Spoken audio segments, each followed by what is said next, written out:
अखेर महायुतीच्या नेत्यांचा राज्यपालांकडे सत्ता स्थापनेचा दावा. शपथविधी उद्याच. विधानसभा निवडणुकीमध्ये राज्यात महायुतीला स्पष्ट बहुमत मिळालं होतं. मात्र नव्या सरकारच्या शपथविधीसाठी वेळ लागत असल्यानं नव्या मंत्रिमंडळाबाबत प्रचंड उत्सुकता निर्माण झाली होती. अखेर उद्या मुंबईतल्या आझाद मैदानावर नव्या सरकारचा शपथविधी सोहळा होणार आहे. त्यापूर्वी महायुतीच्या गोटात हालचालींना वेग आला आहे.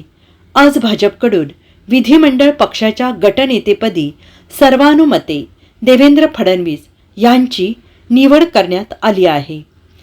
132 जागा जिंकून भाजप हा राज्यात सर्वात मोठा पक्ष ठरल्यामुळे मुख्यमंत्री देखील भाजपचाच होणार हे जवळपास निश्चित झालं आहे.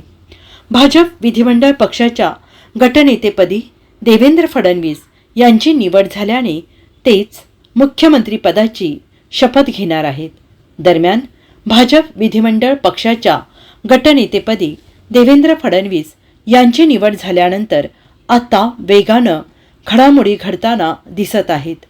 महायुतीमधील प्रमुख नेते देवेंद्र फडणवीस, अजित पवार आणि एकनाथ शिंदे यांची एक महत्त्वाची बैठक वर्षाभर पार पडली.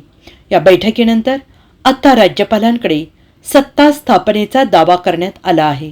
संख्याबळासाठी आमदारांच्या सह्यांचं पत्र राज्यपालांना देण्यात आलं आहे. देवेंद्र फडणवीस, अजित पवार, एकनाथ शिंदे या महायुतीमधील प्रमुख नेत्यांनी राज्यपालांकडे सत्ता स्थापनेचा दावा केला आहे. Bureau report, SBN Marathi, Mumbai.